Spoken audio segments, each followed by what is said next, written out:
Jelas, ini adalah alarm yang sangat bahaya sekali bagi PSG. Alih-alih ingin menyaksikan para pemain Eropa, hampir seluruh para penggemar malah lebih asik dan berminat untuk menonton pembalasan dendam Messi. Dan itu semua sangat berpengaruh sekali dalam sistem tim permainan, mentalitas serta dukungan untuk menentukan apakah tim PSG bisa menang ataupun berakhir dengan kekalahannya tersebut.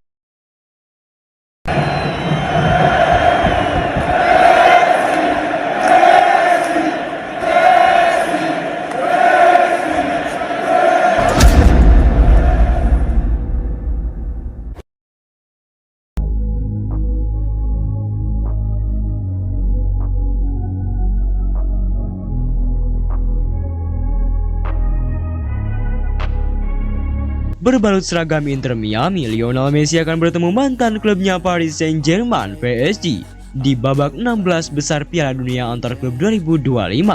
Minggu 29 Juni malam waktu Indonesia Barat, La Fulga yang kian tua harus menghadapi X-Team yang kini diperkuat pemain muda. Messi pernah membela PSG selama 2 musim medio 2021 hingga 2023. Kehadirannya jadi magnet besar dunia setelah 2 dekade membela Barcelona.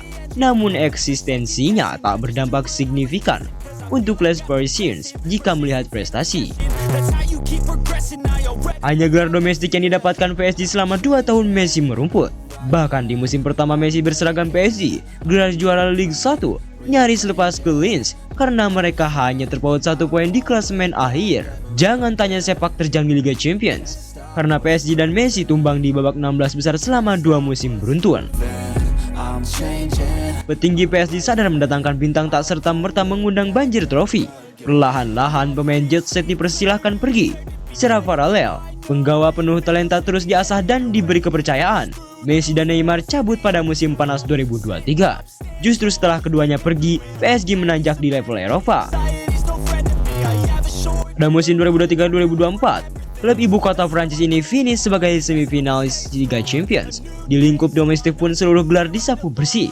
Menyusul Mbappe angkat kaki ke Real Madrid pada pertengahan 2024, kepergian 3 superstar itu justru jadi puncak kejayaan PSG. Untuk pertama kalinya dalam sejarah klub, PSG berhasil menjuarai Liga Champions. Seluruh trofi domestik juga diborong. Banjir trofi adalah satu hal, tapi aspek lain yang tak kalah penting adalah komposisi skuad yang dimiliki PSG saat ini dengan kehadiran sederet pemain muda berbakat. Saat Messi berada di Paris, rata-rata usia pemain PSG 25,1 tahun.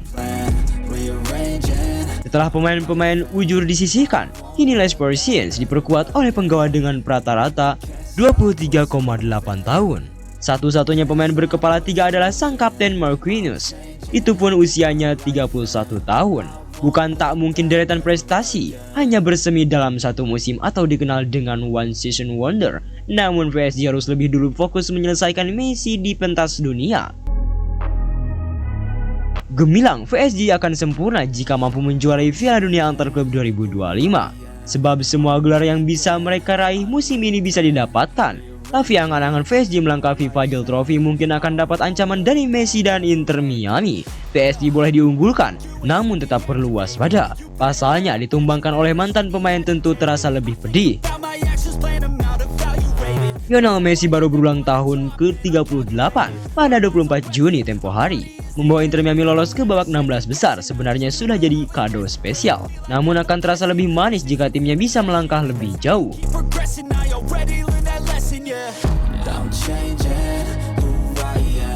Kepastian Inter Miami ke babak 16 besar meninggalkan rekor unik bagi Messi. Selama karirnya, Messi tidak pernah gugur di babak penyisihan baik bersama klub atau timnas Argentina.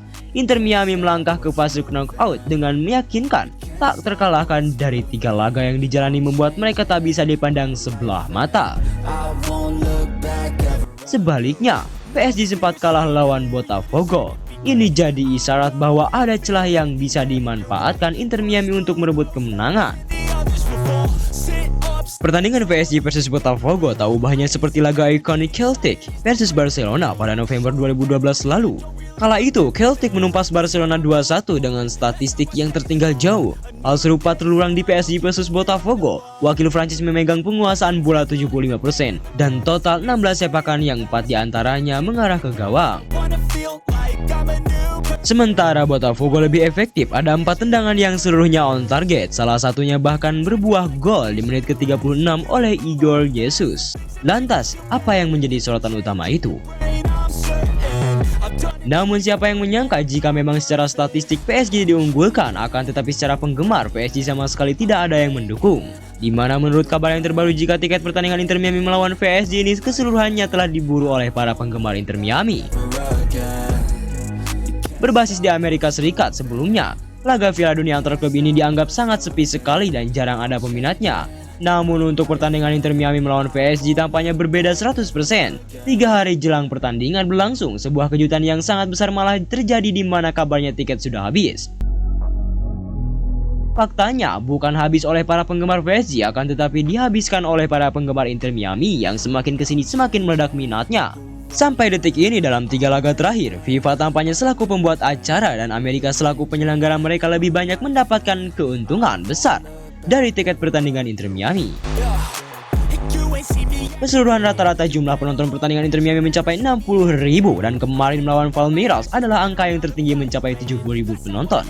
Sedangkan untuk saat ini dipastikan akan mencapai lebih, sekitar ada 60.000 tiket yang terjual. Menurut kabar dan prediksi katanya 50.000 tiket adalah penggemar Inter Miami dan 10.000 tiket penggemar dari PSG. Jelas, ini adalah alarm yang sangat bahaya sekali bagi PSG. Alih-alih ingin menyaksikan para pemain Eropa, hampir seluruh para penggemar malah lebih asik dan berminat untuk menonton pembalasan dendam Messi. Dan itu semua sangat berpengaruh sekali dalam sistem tim permainan, mentalitas serta dukungan untuk menentukan apakah tim PSG bisa menang ataupun berakhir dengan kekalahannya tersebut.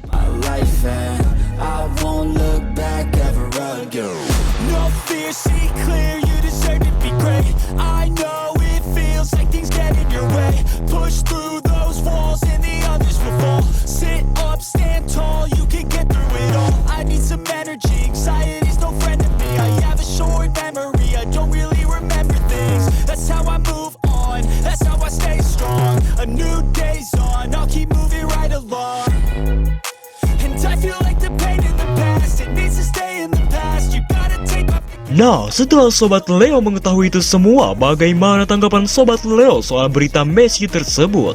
Bagaimana tanggapan Sobat Leo tentang situasinya itu? Silahkan tulis pendapatnya masing-masing di kolom komentar.